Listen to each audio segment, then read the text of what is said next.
नमस्कार मित्रों, हिंदी की कक्षा में आपका स्वागत है।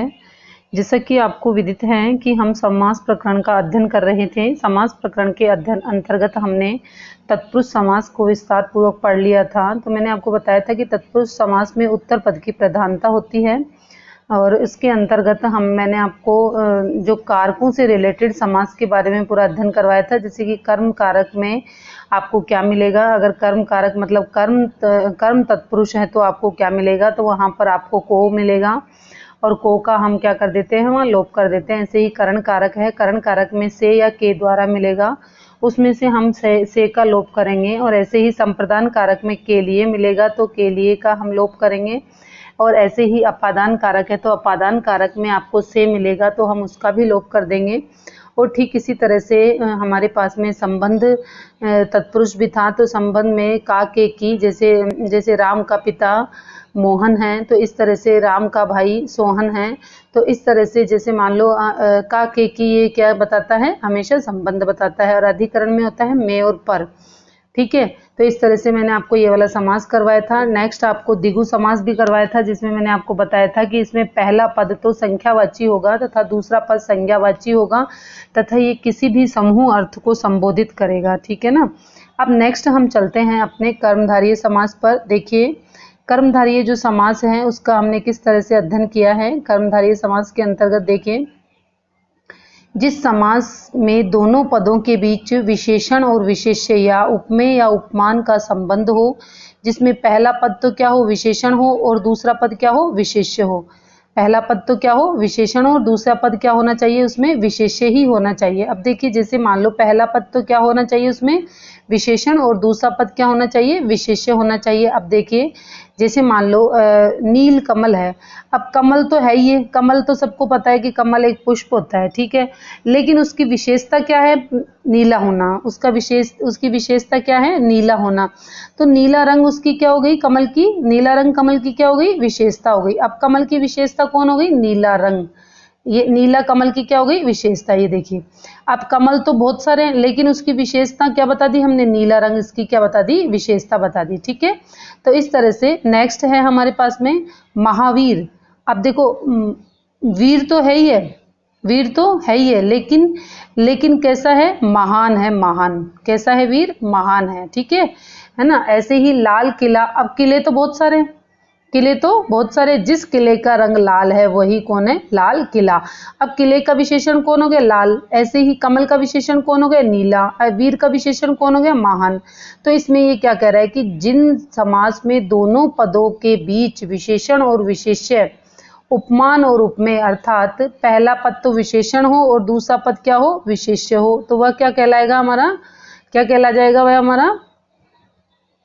हमारा क्या कहलाएगा, पहला पद विशेषण और दूसरा पद विशेष्य हो तो वह हमारा क्या कहलाएगा, कर्मधारय समास कहलाएगा। ऐसे ही ठीक आगे हम चलते हैं। अगला जो हमारा समास है वह है अव्ययी भाव समास, जिसमें पूर्व पद प्रधान हो, जिसमें पहला पद प्रधान हो। पूर्व पद मतलब जिसमें पहले पद की प्रधानता हो, पहला पद प्रधान हो, है ना। और यह अव्यय, वह क्या हो, अव्ययी होना चाहिए। पहला पद क्या होना चाहिए, अव्यय होना चाहिए। ये देखिए, पहला पद क्या होगा, इसमें अव्यय ही होगा, पहला पद अव्यय हो, वही क्या कहलाता है, अव्ययी भाव समास कहलाता है। वही क्या कहलाएगा, अव्ययी भाव समास कहलाता है।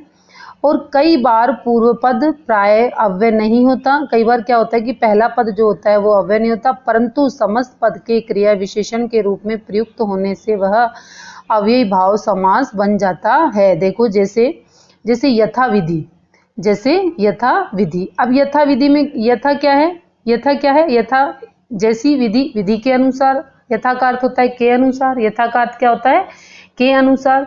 अब इसमें पहला पद अव्यय है, पहला पद क्या है, यथा, और यथा क्या है, एक अव्यय है। ऐसे ही जैसे मान लो भर पेट है तो इसमें भर क्या है, भरना क्या है, इसमें अव्यय है। ऐसे ही हाथों हाथ है, हाथ ही हाथ में, तो ये भी अव्यय है। ऐसे ही रातों रात, रात ही रात में, अब ही क्या हो गया, अव्यय हो गया। तो इसमें पहला पद हमेशा क्या होता है, अव्यय होता है और दूसरा पद क्या होता है, विशेष होता है, अर्थात इसमें पूर्व पद की प्रधानता होती है। मैं आशा कर रही हूँ कि आपको समझ में आ रहा होगा। जैसे आजीवन, जीवन भर, है ना, तो आजीवन में क्या आ गया, जीवन भर आ गया। अब जीवन भर क्या है, इसमें जीवन भर। अब ऐसे प्रतिपल, अब प्रत्येक पल, प्रतिपल का क्या हो गया, प्रत्येक पल। ऐसे ही बीचों बीच, बीचों बीच, बीच ही बीच में, है ना, बातों बात, तो बात ही बात में। इस अब जैसे अपन संस्कृत के माध्यम से यदि इसको पढ़ते हैं तो ये बहुत सरल है ना। संस्कृत में तो आपको गिने चुने दे रखे हैं, जैसे उप, अनु, प्रति, हा, नी इत्यादि अव्यय आपको दिए हुए हैं, और इन अव्ययों के माध्यम से आप फटाफट अपने इस वाले समास को सोल्व कर सकते हैं, और इसमें आपको किसी भी तरह की कोई समस्या नहीं आएगी। आगे देखिए द्वंद्व समास। अब द्वंद्व समास में क्या होता है, देखो द्वंद्व नाम से ही प्रतीत हो रहा है। द्वंद्व, द्वंद्व का मतलब क्या है, नाम से ही झगड़ा, इनका आपस में क्या हो रहा है, झगड़ा हो रहा है। द्वंद्व मतलब आपस में दोनों का द्वंद्व हो रहा है, झगड़ा हो रहा है इन दोनों में, भाई मैं श्रेष्ठ मैं श्रेष्ठ। और लेकिन जब झगड़ा कर रहे हैं तो सामने वाले ने कहा, अरे भाई तुम दोनों ही श्रेष्ठ हो, है ना, दोनों ही मत लड़ो। अब देखो जिस समास में दोनों पद समान रूप से प्रधान हो, पहला पद भी और दूसरा पद भी, जिस समास में दोनों पद समान रूप से प्रधान हो और उन्हें मिलने वाले समुच्चय शब्दों का लोप हो जाए, और अथवा, तथा, एवं इत्यादि शब्द हैं इनका लोप हो जाए, तो उसे हम द्वंद्व समास कहते हैं। अब देखो कितना अच्छा है ये। अब जैसे मान लो अपने अपने मम्मी पापा हैं, अब देखो ना तो हमारे लिए मम्मी इंपॉर्टेंट है और ना ही पापा इंपॉर्टेंट है, अगर दोनों ही नहीं है तो, या फिर मम्मी भी जितनी इंपॉर्टेंट है उतने ही पापा भी इंपॉर्टेंट है। ऐसा थोड़ी कि मम्मी के काम पापा कर देंगे और पापा का काम मम्मी कर देगी, नहीं ना। इसलिए दोनों ही पद इसमें महान होंगे, दोनों ही पद इसमें विशेष होगा, और ये हमेशा एक वचन से ज्यादा ही होता है। जैसे पाप पुण्य, पाप और पुण्य। अब जितना पाप शक्तिमान है उतना ही पुण्य भी शक्तिमान है। आपने पाप करके कुछ कर तो लिया, लेकिन पुण्य करके आप उस चीज को वापस से क्या कर सकते हो, रिलेट कर सकते हो। ऐसे ही पति पत्नी, अब पति और पत्नी, जितनी पति की सहभागिता है उतनी ही पत्नी की भी है। लाभ और हानि, लाभ हुआ है तो हानि भी होगी, ठीक है, लाभ और हानि। ऐसे ही जन्म और मरण, जन्म और मरण, और हट गया बीच में से। ऐसे ही ऊंच और नीच, जितना ऊंचा है उतना ही नीचा भी जा सकता है, ऊंचा और नीचा। रुपया और पैसा, ये दोनों अलग अलग हैं, तो क्या हो जाएगा इसमें, और लग जाता है, ठीक है। इसमें दोनों पदों की प्रधानता होती है। अब देखिए बहुव्रीहि समास हमारे पास में आता है। बहुव्रीहि समास जो है वो अपने आप में एक बहुत ही इंपॉर्टेंट समास है। देखिए इसके जो उदाहरण हैं, वो कई बार ऐसा होता है कि हम इन उदाहरणों को करते वक्त हमको ऐसा लगता है कि ये किस तरह से हमको परेशान कर देता है। देखो बहुव्रीहि समास, बहुव्रीहि समास के अंतर्गत देखिए क्या है, देखो जिस समास के दोनों पदों में कोई भी पद प्रधान नहीं हो, ना तो पहला पद ना दूसरा पद। अभी तक अपन क्या पद कर रहे थे, पहला पद दूसरा पद दोनों पद, है ना। देखो जैसे पहला पद तो हमने अव्ययी भाव में किया, फिर दूसरा तत्पुरुष में किया, तीसरे में अपन ने क्या किया, पहला पद विशेषण और दूसरा पद विशेष्य, चौथे में हमने पहला पद संख्यावाची संज्ञावाची, और फिर उसके बाद में अब हम बहुव्रीहि समास को पढ़ रहे हैं। बहुव्रीहि समास में क्या होता है कि ना तो पहले पद की प्रधानता होती है ना दूसरे पद की प्रधानता होती है, अपितु ये दोनों मिलकर के कोई नया ही एक सांकेतिक अर्थ निकाल लेते हैं, है ना। तो हम उसको क्या कह देंगे, बहुव्रीहि समास।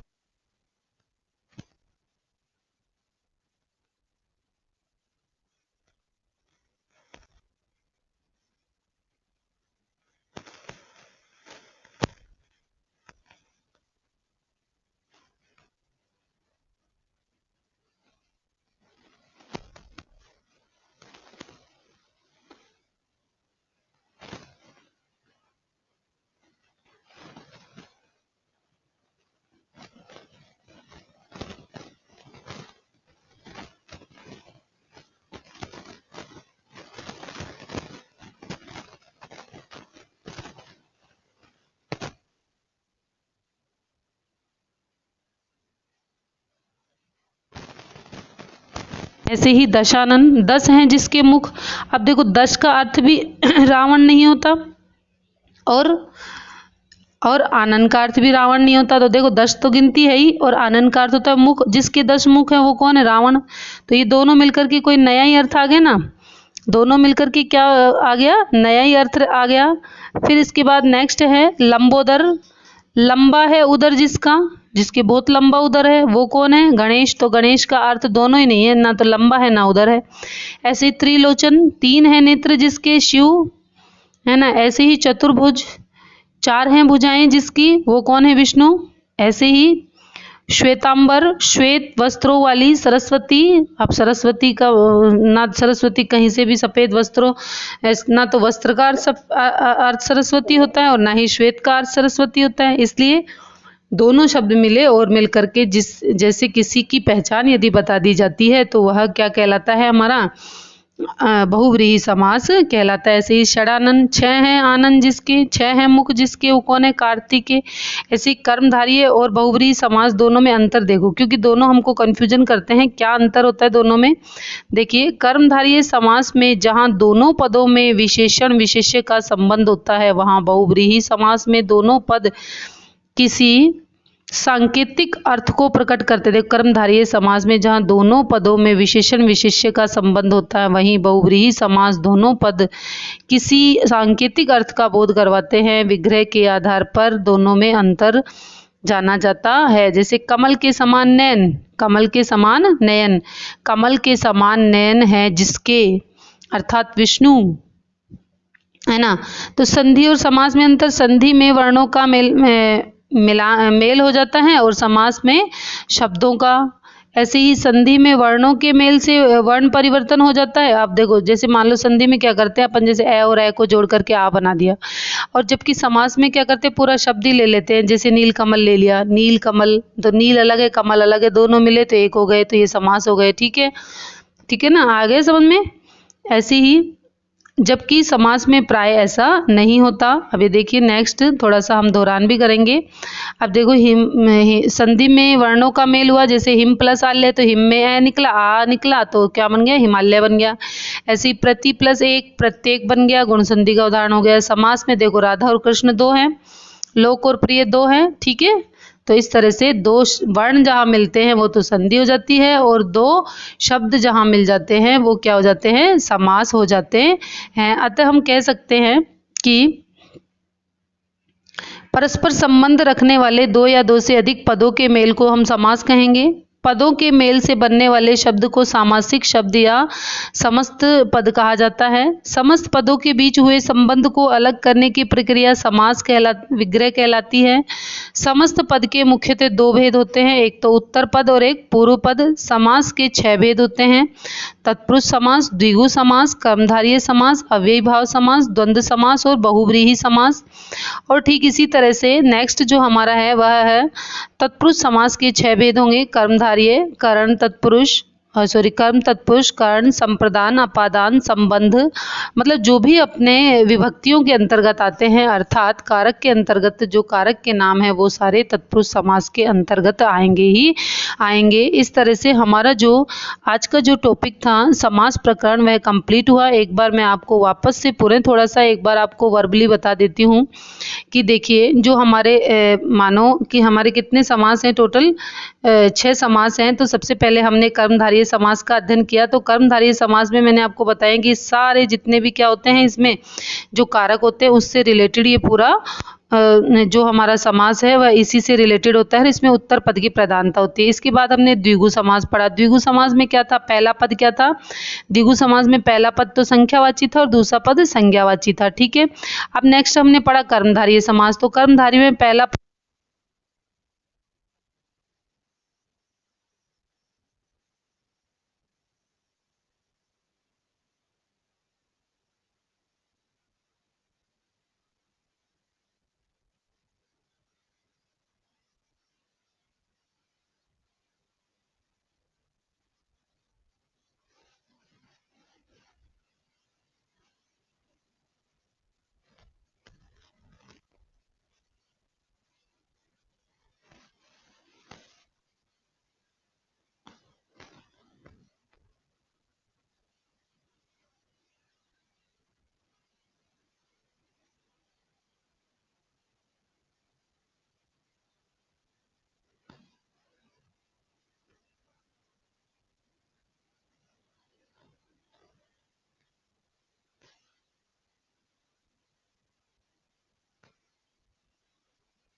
साथ बांटें। जय हिंद, जय भारत, नमस्कार।